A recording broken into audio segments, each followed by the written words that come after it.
Hello friends, welcome to प्रतियोगिता मित्र। So friends, इस video में हम सामान्य अध्ययन के 25 क्वेश्चंस को डिस्कस करेंगे जो कि अक्सर एग्जाम्स में पूछे गए हैं। सो फ्रेंड्स, इसमें जो हमसे पहला क्वेश्चन पूछा गया है वो ये है कि सिखों के 10वें गुरु कौन थे। तो इसका जो राइट आंसर है वो है ऑप्शन डी, दैट इज गुरु गोविंद सिंह। तो सिखों के 10वें गुरु थे गुरु गोविंद सिंह।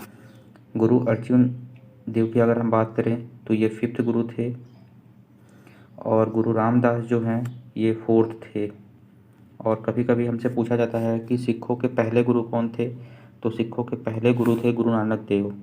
तो इस तरीके से क्वेश्चन नंबर 1, जिसमें कि हमसे 10वें गुरु के बारे में पूछा गया है, उसका आंसर है ऑप्शन डी, दैट इज गुरु गोविंद सिंह। अब हम आते हैं नेक्स्ट क्वेश्चन की तरफ। तो नेक्स्ट क्वेश्चन में हमसे पूछा गया है कि प्रसिद्ध पुस्तक आनंद मठ के लेखक कौन हैं। तो इसका जो राइट आंसर है वो है option A, that is Bankim Chandra Chatterjee. और जो ये आनंद मठ जो बुक है वो सन 1882 में पब्लिश हुई थी। सन 1882 में पब्लिश हुई थी और इसी में हमारा राष्ट्रीय गीत वंदे मातरम लिखा गया है। तो इस तरीके से क्वेश्चन नंबर 2 का जो आंसर है वो है option A, that is Bankim Chandra Chatterjee. अब हम आते हैं नेक्स्ट क्वेश्चन की तरफ। तो नेक्स्ट क्वेश्चन में हमसे पूछा गया है कि भारत के राष्ट्रीय ध्वज की लंबाई और चौड़ाई का अनुपात क्या है। तो इसका जो राइट आंसर है वो है ऑप्शन सी, दैट इज 3:2। तो भारत के राष्ट्रीय ध्वज की लंबाई और चौड़ाई का अनुपात जो होता है वो 3:2 का होता है। और अगर हम राष्ट्रीय ध्वज की बात करें तो राष्ट्रीय ध्वज को 22 जुलाई सन 1947 22 जुलाई सन 1947 में संविधान सभा ने एडॉप्ट किया था।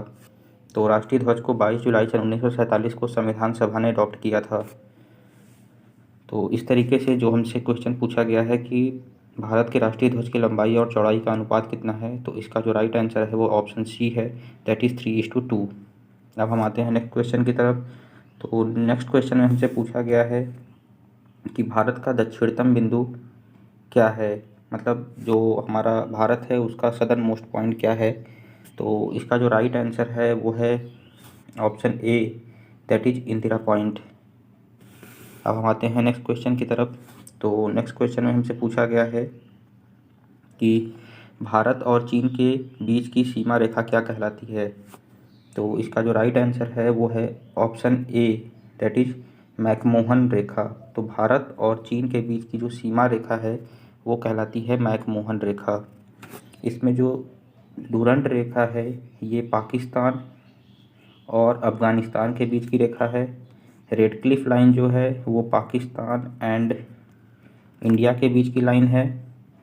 और जो सर्किट लाइन या इसी को हम बोलते हैं 24th पैरेलल लाइन, तो ये जो है ये भी पाकिस्तान और इंडिया के बीच की ही लाइन है, लेकिन ये ओशियन में है और ये जो है ये लैंड पे है। तो इस तरीके से जो हमसे 5th क्वेश्चन पूछा गया है कि भारत और चीन के बीच की सीमा रेखा क्या कहलाती है, तो उसका राइट आंसर है option A, that is McMahon रेखा। डूरंट रेखा पाकिस्तान और अफगानिस्तान के बीच की रेखा है। रेड क्लिफ लाइन पाकिस्तान और इंडिया के बीच की है। सर्किट लाइन भी पाकिस्तान और इंडिया के बीच की है, लेकिन रेड क्लिफ लाइन जो है वो लैंड में बाउंड्री है और जो सर्किट लाइन है वो ओशियन में बाउंड्री है। सॉरी। तो इस तरीके से हमारे 5th क्वेश्चन का आंसर है ऑप्शन ए। अब हम आते हैं नेक्स्ट क्वेश्चन की तरफ। तो नेक्स्ट क्वेश्चन हमसे पूछा गया है कि सीने बार किसका खनिज है। तो इसका जो राइट आंसर है वो है ऑप्शन ए, दैट इज पारा यानी कि मरकरी। तो सीने बार जो है वो मरकरी का खनिज या अयस्क होता है। अगर हम एल्युमिनियम की बात करें तो एल्युमिनियम का होता है बॉक्साइट और बॉक्साइट का फॉर्मूला होता है Al2O3। और तो इस तरीके से जो हमसे पूछा गया है कि सिनेबार किसका खनिज है, तो सिनेबार जो है वो पारा यानी कि मरकरी का खनिज है। अब हम आते हैं नेक्स्ट क्वेश्चन की तरफ। तो नेक्स्ट क्वेश्चन में हमसे पूछा गया है कि वह सबसे छोटा कण जिसमें उस तत्व के सभी गुण विद्यमान हैं उसे क्या बोलते हैं। तो इसका जो राइट आंसर है वो है ऑप्शन ए, दैट इज परमाणु यानी कि एटम। तो वह सबसे छोटा कण जिस पे उस तत्व के सभी गुण विद्यमान होते हैं उसको परमाणु यानी कि एटम बोलते हैं। अब हम आते हैं नेक्स्ट क्वेश्चन की तरफ। तो नेक्स्ट क्वेश्चन में हमसे पूछा गया है कि जीवन की मूलभूत इकाई क्या है, मतलब what is the basic unit of the life. तो इसका जो राइट आंसर है वो है ऑप्शन ए, दैट इज कोशिका यानी कि सेल।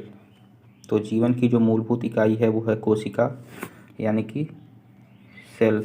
अब हम आते हैं नेक्स्ट क्वेश्चन की तरफ। तो नेक्स्ट क्वेश्चन में हमसे पूछा गया है कि मिस वर्ल्ड का खिताब जीतने वाली प्रथम महिला कौन थी। तो मिस वर्ल्ड का खिताब जीतने वाली प्रथम भारतीय महिला कौन थी। तो इसका जो राइट आंसर है वो है option A, that is Reita Faria. और सुष्मिता सेन की अगर हम बात करें तो सुष्मिता सेन मिस यूनिवर्स का खिताब जीतने वाली प्रथम भारतीय महिला थी। तो इस यहाँ पे हमसे पूछा गया है मिस वर्ल्ड के बारे में। तो मिस वर्ल्ड में है रीता फारिया और मिस यूनिवर्स हैं सुष्मिता सेन। तो इस तरीके से क्वेश्चन नंबर 9 में हमसे पूछा गया है मिस वर्ल्ड के बारे में, तो उसका आंसर है ऑप्शन ए। अब हम आते हैं नेक्स्ट क्वेश्चन की तरफ। तो नेक्स्ट क्वेश्चन हमसे पूछा गया है कि ट्विटर किसने संस्थापित किया था, मतलब ट्विटर के संस्थापक कौन हैं। तो इसका जो राइट आंसर है वो है option C, that is Jack Dorsey. और इसमें जो मार्क जुकरबर्ग ऑप्शन में दिखा गया है ये है एफबी के संस्थापक, और विजय शेखर शर्मा जो हैं ये हैं पेटीएम, ये हैं पेटीएम के संस्थापक। तो इस तरीके से, और जो टीम कुक हैं ये एप्पल के सीईओ हैं, एप्पल के सीईओ चीफ एग्जीक्यूटिव ऑफिसर हैं। तो यहाँ हमसे पूछा गया है कि ट्विटर किसने संस्थापित किया था। तो ट्विटर को संस्थापित किया था जैक डॉर्सी ने। तो इसका आंसर है ऑप्शन सी। अब हम आते हैं नेक्स्ट क्वेश्चन की तरफ। तो नेक्स्ट क्वेश्चन में हमसे पूछा गया है कि लार किसके पाचन में मदद करती है। सॉरी। तो इसका जो राइट आंसर है वो है option B, that is starch. तो लार जो है यानी कि सलाइवा जो है वो स्टार्च के डाइजेशन में हमको हेल्प करता है। तो इसका जो राइट आंसर है वो है ऑप्शन बी। अब हम आते हैं नेक्स्ट क्वेश्चन की तरफ। तो नेक्स्ट क्वेश्चन में हमसे पूछा गया है कि विश्व एड्स दिवस कब मनाया जाता है। तो इसका जो राइट आंसर है वो है ऑप्शन सी, दैट इज 1 दिसंबर को। तो विश्व एड्स दिवस मनाया जाता है 1 दिसंबर को। अब हम आते हैं नेक्स्ट क्वेश्चन की तरफ। तो नेक्स्ट क्वेश्चन में हमसे पूछा गया है कि वह पदार्थ जिसकी कमी से डिहाइड्रेशन होता है। तो इसका जो राइट आंसर है वो है ऑप्शन सी, यानी कि खनिज लवण और पानी की कमी से। तो डिहाइड्रेशन जो होता है वो पानी की कमी और खनिज लवण की कमी से होता है। अब हम आते हैं नेक्स्ट क्वेश्चन की तरफ। तो नेक्स्ट क्वेश्चन में हमसे पूछा गया है कि दिया सलाई की नोक में क्या होता है, नोक में होता है, दिया सलाई की नोक में होता है, मतलब जो माचिस की तीली होती है उसके जो नोक में मटेरियल लगा होता है वो कौन सा होता है। तो इसका जो राइट आंसर है वो है option C, that is red phosphorus P5। अब हम आते हैं नेक्स्ट क्वेश्चन की तरफ। तो नेक्स्ट क्वेश्चन में हमसे पूछा गया है कि बॉक्साइट किस धातु का अयस्क है। और ये हम पहले डिस्कस कर चुके हैं कि बॉक्साइट जो होता है वो एल्यूमिनियम का अयस्क होता है, एल्यूमिनियम का अयस्क होता है, और जिसका केमिकल फार्मूला होता है वो होता है Al2O3। तो इसका जो केमिकल फार्मूला होता है वो होता है Al2O3।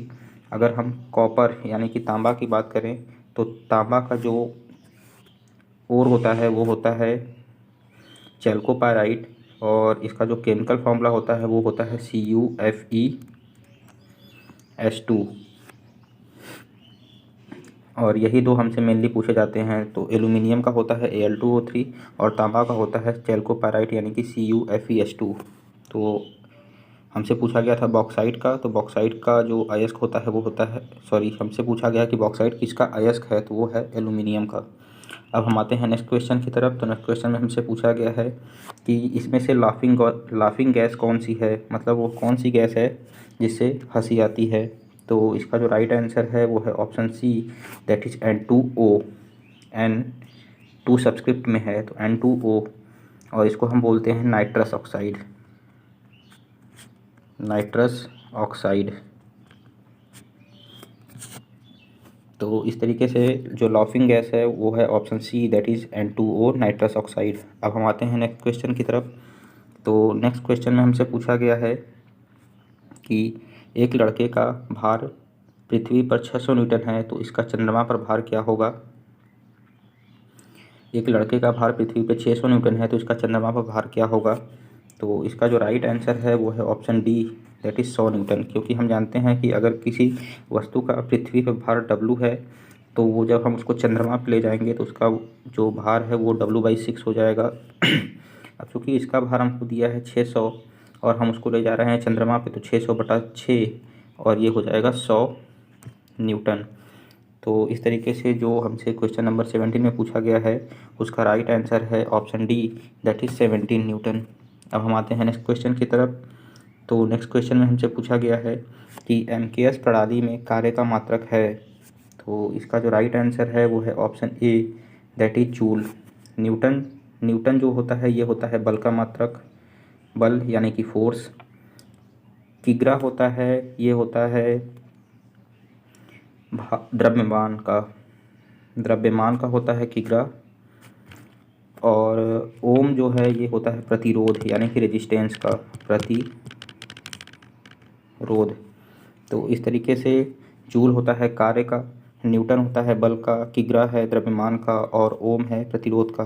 और हमसे पूछा गया है कि कार्य का मात्रक क्या है, तो कार्य का मात्रक होता है जूल। तो इसका जो है आंसर ए सही है। अब हम आते हैं नेक्स्ट क्वेश्चन की तरफ। तो नेक्स्ट क्वेश्चन में हमसे पूछा गया है कि वर्तमान में भारत के रेल मंत्री कौन हैं। तो इसका जो राइट आंसर है वो है option B, that is Piyush Goyal.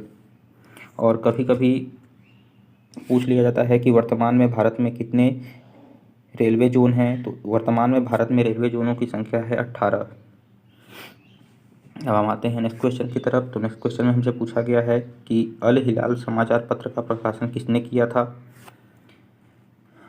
तो अल हिलाल जो समाचार पत्रिका निकलती थी इसका प्रकाशन किया था ऑप्शन डी, अबुल कलाम आज़ाद ने।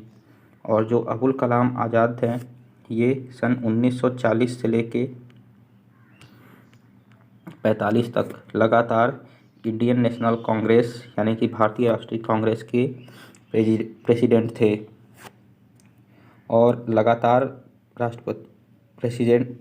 प्रेसिडेंट रहने वाले यही एक व्यक्ति हैं। और वैसे अगर हमसे पूछा जाता है कि इंडियन नेशनल कांग्रेस के प्रेसिडेंट सबसे ज़्यादा बार कौन रहे हैं, तो वो है दादा भाई नौरोजी। लेकिन ये 1940 से 45 तक लगातार रहे थे।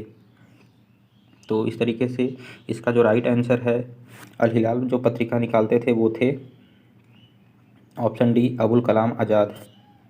अब हम आते हैं नेक्स्ट क्वेश्चन की तरफ। तो नेक्स्ट क्वेश्चन में हमसे पूछा गया है कि निम्नलिखित में से किसने विजयनगर साम्राज्य की स्थापना की थी। तो विजयनगर साम्राज्य की स्थापना किसने की थी, तो इसका जो राइट आंसर है वो है option B, that is Harihar एवं बुक्का ने मिलके। तो हरिहर एवं बुक्का ने विजयनगर साम्राज्य की स्थापना की थी। और जो विजयनगर है वो कावेरी नदी जो है साउथ में, उसके नीचे का जो एरिया होता है वो था विजयनगर। तो इस तरीके से इसका जो राइट आंसर है वो है option B, that is Harihar एवं बुक्का। अब हम आते हैं नेक्स्ट क्वेश्चन की तरफ। तो नेक्स्ट क्वेश्चन में हमसे पूछा गया है कि बुद्ध धर्म के संस्थापक गौतम बुद्ध का जन्म कहाँ हुआ था। तो इसका जो राइट आंसर है वो है option D, that is Lumbini. और ये लुम्बिनी पड़ता है नेपाल में। तो भगवान बुद्ध का जो जन्म हुआ था वो हुआ था लुम्बिनी, नेपाल में। अब हम आते हैं नेक्स्ट क्वेश्चन की तरफ। तो नेक्स्ट क्वेश्चन में हमसे पूछा गया है कि देशबंधु के नाम से कौन विख्यात है। तो इसका जो राइट आंसर है वो है option C, that is Chittaranjan Das. और इन्हीं को हम बोलते हैं CR दास। तो देशबंधु के नाम से हम जानते हैं किसको, तो चितरंजन दास को।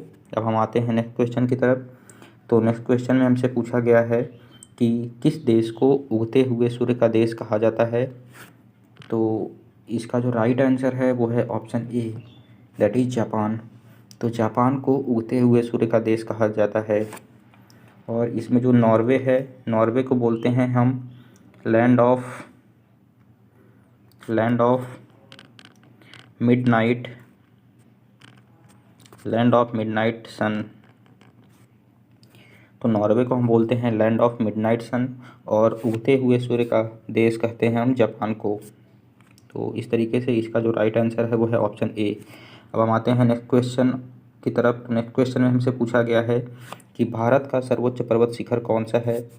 तो अगर हम भारत के सर्वोच्च पर्वत शिखर की बात करें तो वो होता है K2।